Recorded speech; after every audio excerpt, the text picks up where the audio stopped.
नमस्कार साथियों, कैसे हैं आप सभी। आशा करता हूँ आप सभी अच्छे होंगे। स्वागत है आप सभी का आपके अपने मार्केट्स सिफर से शिखर तक यूट्यूब चैनल में।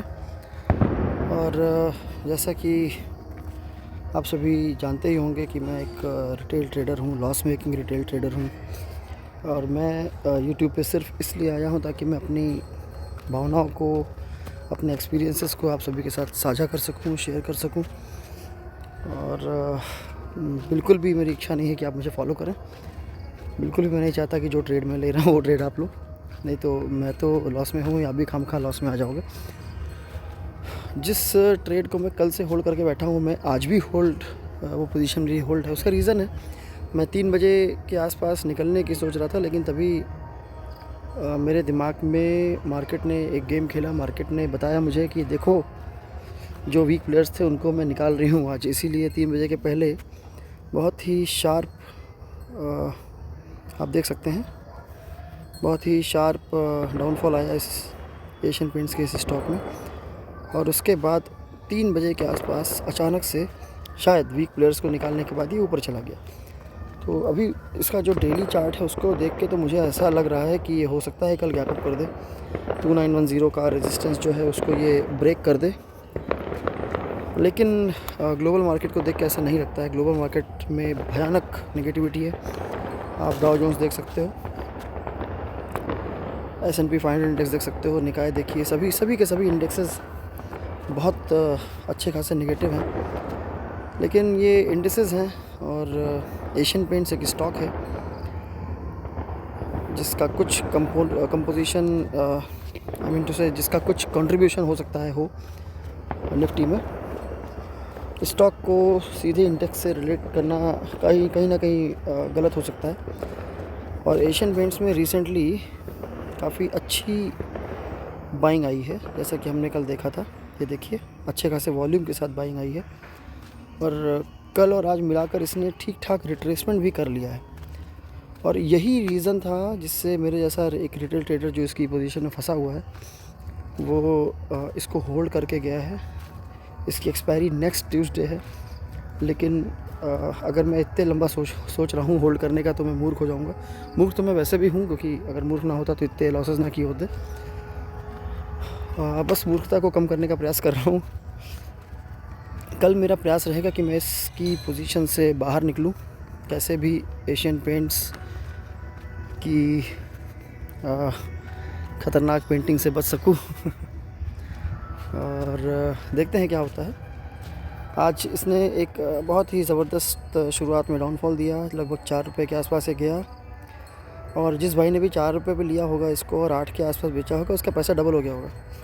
लेकिन मैं ऐसा नहीं कर सकता था, क्योंकि मैं ऑलरेडी इसको 10 रुपये 30 पैसे पे ख़रीद के बैठा हूँ, 1750 क्वान्टिटी। अब अगर एशियन पेंट्स कल की डेट में गैप अप करता है और पीवर्ट्स लेवल में जो 3000 का इसका जो R4 रेजिस्टेंस है, अगर ये वहाँ तक का रास्ता ही शुरू करता है, सफ़र ही शुरू करता है, तो भी मेरे प्रीमियम में अप्रिसिएशन हो सकता है। मैं कॉस्ट के ऊपर आ जाऊँ, हो सकता है मैं भी कुछ प्रॉफिट में आ जाऊँ, हो सकता है मैं भी कुछ प्रॉफिट बुक कर सकूँ। और मैं प्रॉफिट ही चाहता हूँ, इसी वजह से मैंने इसको एग्ज़िट नहीं किया। ये भी एक बहुत बड़ी कमी है, बहुत बड़ा ड्रॉबैक है। अगर मैंने लॉस भी एक्सेप्ट किया होता तो शायद आज मैं कुछ और ट्रेड कर पाता। आज निफ्टी में ठीक ठाक मूवमेंट था। निफ्टी में आज अच्छे ट्रेड्स बन सकते थे। आप देखिए, ये सुबह के टाइम पे जब ये डिप आया था, तो इस डिप पर ये नीचे हैमर कैंडल बनने पर, जो बिल्कुल बॉटम पे हैमर है, इसके हाइट पे अगर हमने कोई कॉल ऑप्शन उठाया होता तो अच्छा खासा प्राइस अप्रिसिएशन ऑप्शन में मिल सकता था। अगर हम इस टॉप पे हमने ये जो पीवट का जो रेजिस्टेंस है, इस पर हमने सेल किया होता, पुट लिया होता, तो फिर से हमें ठीक ठाक रिज़ल्ट मिल सकता था। लास्ट में भी, एंड में भी, लगभग 2 बजे के आसपास मार्केट में जब रेजिस्टेंस फेस हो रहा था, यहाँ भी अगर हम पुट की ट्रेड बनाते तो अच्छा खासा हमको प्रॉफिट हो सकता था। लेकिन मैं ऐसा नहीं कर सकता था, क्योंकि मैंने अपने सारे कैपिटल को एशियन पेंट में फंसा रखा है।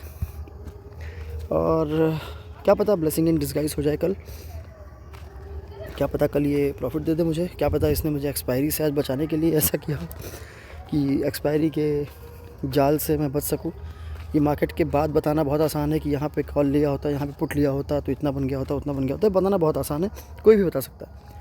लेकिन रियल मार्केट आवर्स में डिसीजन मेकिंग मेरे ख्याल से दुनिया का सबसे कठिन काम है। कोई नहीं जानता कि क्या हो सकता है, मार्केट क्या कर सकती है आपके साथ। और यही वजह है कि 90% से भी ज़्यादा ट्रेडर्स लॉस में है। मार्केट के बाद तो कुछ भी देख के बहुत अच्छा लगता है कि अरे भाई यहाँ पे रेजिस्टेंस फेस कर रहा था, यहाँ मुझे पुट लेना था, अरे भैया यहाँ देखो ये सपोर्ट है, यहाँ पे कॉल ले लेते तो अच्छा होता। अभी देखो आप लास्ट कैंडल कैसी है, दो हैमर कैंडल्स हैं, लेकिन मार्केट कैसी है, ग्लोबल मार्केट ज़बरदस्त नेगेटिव। तो पूरी संभावना है कि कल गैप डाउन हो जाए, है ना। अब गैप डाउन होगा तो बहुत सारे रिटेलर सोचेंगे भाई मार्केट नेगेटिव हो गई, पता नहीं कितने सारे लोग पुट में चले जाएँ। और ये भी हो सकता है कि बहुत सारे रिटेलर्स को फंसाने के बाद मार्केट ऊपर खींच दी जाए, फिर से 26,000 के आसपास पहुंचा दी जाए या उसके भी ऊपर पहुंचा दी जाए, कुछ भी हो सकता है ना। तो ये सारा गेम जो है ना, ये शेयर मार्केट का ये सारा गेम बहुत बड़े बड़े प्लेयर्स खेलते हैं और इनका सिर्फ एक मकसद होता है प्रॉफिट। अब अगर वो इंस्टीट्यूशंस हैं तो वो भी प्रॉफिट चाहते हैं, कोई इन्वेस्टर है तो वो भी प्रॉफिट चाहता है, आपका ब्रोकर है वो भी आपसे प्रॉफिट ही चाहता है। आप प्रॉफिट करो लॉस करो, उसको उससे कोई मतलब नहीं है। आप प्रॉफिट लोगे तो भी अपनी ब्रोकरेज लेगा, लॉस करोगे तो भी ब्रोकरेज लेगा, है ना। तो सीधी सी बात है। यहाँ तक कि जो गवर्नमेंट है वो भी आपकी हर ट्रेड पर आपसे टैक्स ले रही है। तो किसी भी जितने भी इसमें स्टेक होल्डर्स हैं सभी, इसमें कोई भी ऐसा नहीं है जो घाटे में जाना चाहे, लेकिन फिर भी अल्टीमेटली घाटे में जाता है रिटेलर, मेरे जैसा, आपके जैसा, या हर वो 90% का जो हिस्सा है ना। तो अब इसमें भाई बहुत ही मुश्किल काम है। अब मेरी तो इच्छा है कि मैं किसी तरीके से कल इस एशियन पेंट की पोजीशन से बाहर निकलूं और छोटा प्रॉफिट लेके कैपिटल को बचाने की कोशिश करूं, कैपिटल को बढ़ाने की कोशिश करूं।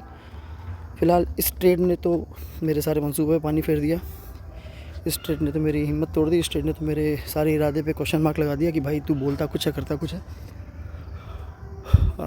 लेकिन पता नहीं क्या हो सकता है कि ये ऊपर चला जाए। दोस्तों मैंने रिसेंटली बहुत सारे ऑप्शंस ऐसे देखे हैं, स्टॉक ऑप्शंस जो मैनी फोल्ड हो गए हैं, जो 10-10 गुने हो गए हैं, है ना, 2 ही 4 दिनों में। और इसीलिए मैंने इंडेक्स से बचने के लिए इस एशियन पेंट के ऑप्शन में एंट्री ली थी। अब वो अलग बात है कि मैंने एंट्री गलत समय पर ली, मार्केट ओपन होते ही ब्रेकआउट आया, ब्रेकआउट पे मैंने घुस गया और उसके बाद उसने मुझे नीचे लपेट दिया। अभी हो सकता है कि जिन लोग को आज इसने ब्रेकडाउन पर लपेटा है उनको फंसा के कल ऊपर चला जाए एशियन पेंट्स, ठीक है। तो देखते हैं क्या होता है, देखते हैं भगवान क्या चाहते हैं। लेकिन ये तो तय है दोस्तों कि मैं इसमें ज़ीरो तो नहीं करूँगा, क्योंकि ज़ीरो होगा अगले मंगलवार को, और कल मैं कुछ ना कुछ कैपिटल तो इसमें से बचा ही लूँगा। अगर ये मुझे लॉस देगा तो भी, अगर ये मुझे फंसाएगा तो भी, है ना। आज फॉर्चुनेटली ये 2900 के ऊपर बंद हुआ है, और अगर कल ये कुछ ऊपर का मूवमेंट दिखा देता है एशियन पेंट्स तो शायद कुछ मेरी पूंजी बच जाए और फिर उसको मैं धीरे धीरे बढ़ाने की कोशिश करूं। दोस्तों बस आप सभी थोड़ी हिम्मत बढ़ाइए, आप भी अपनी हिम्मत बढ़ाइए, मेरी भी हिम्मत बढ़ाइए।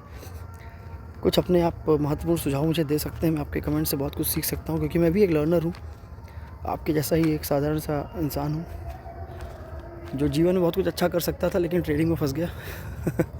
और ये सच्चाई है कि अगर किसी और क्षेत्र को पकड़ा होता, हालांकि और भी क्षेत्र पकड़े हुए हैं, अच्छा चल रहा है वो, लेकिन इसने मुझे अंदर तक तोड़ दिया है, ट्रेडिंग ने मुझे तोड़ दिया है। और अभी मुझे निकलना है कैसे भी, और ये ज़िद कर रहा हूँ मैं मार्केट से या खुद से पता नहीं, लेकिन इच्छा यही हो रही है कि मैं जब अपनी कमियों को मैं अपनी देख रहा हूँ, मैं अपनी कमियों को जान रहा हूँ, तो क्यों मैं उन कमियों से दूर नहीं हो सकता, क्यों मैं उन कमियों को दूर नहीं कर सकता अपने से।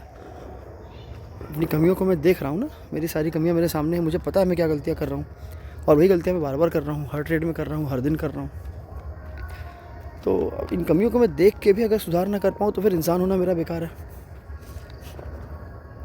तो बस यही एक आप सभी से प्रार्थना है कि प्लीज़ जो भी वीडियो देख रहे हैं वो कुछ उत्साहवर्धन करें, कुछ मार्ग दिखाएं, क्योंकि मेरे पास कोई भी ऐसा व्यक्ति नहीं है जिससे मैं मार्केट की चर्चा कर सकूं। मैं वीडियोस देख लेता हूं, मार्केट के चार्ट देख लेता हूं, जो भी समझ में आता है उस हिसाब से 100% ट्रेड लेता हूं। क्या पता कुछ भाई अगर अपने वैल्यूएबल फीडबैक्स दें, अपने कुछ इनपुट्स दें, तो हो सकता है मेरी भी कुछ डिसीजन मेकिंग में कुछ फ़ायदा हो, डिसीजन मेकिंग स्किल मेरी अच्छी हो जाए, है ना। बस मुझे बहुत इम्प्रूव करना है, और अब बस बहुत बहुत मेरे अंदर कमियाँ हैं, लेकिन फिर भी मुझे एक होप है कि मैं इम्प्रूव हो सकता हूँ। चलिए दोस्तों, बहुत समय लिया, आपका बहुत धन्यवाद, आपने इतना समय दिया, वीडियो देखा, और बस अपना आशीर्वाद बनाइए, आशीर्वाद दीजिए। ईश्वर से ये प्रार्थना है कि हम सभी धीरे धीरे अपने लॉसेस से पार पा पाएँ और प्रॉफिटेबल जर्नी शुरू कर सकें। ठीक है दोस्तों, धन्यवाद, शुभ रात्रि।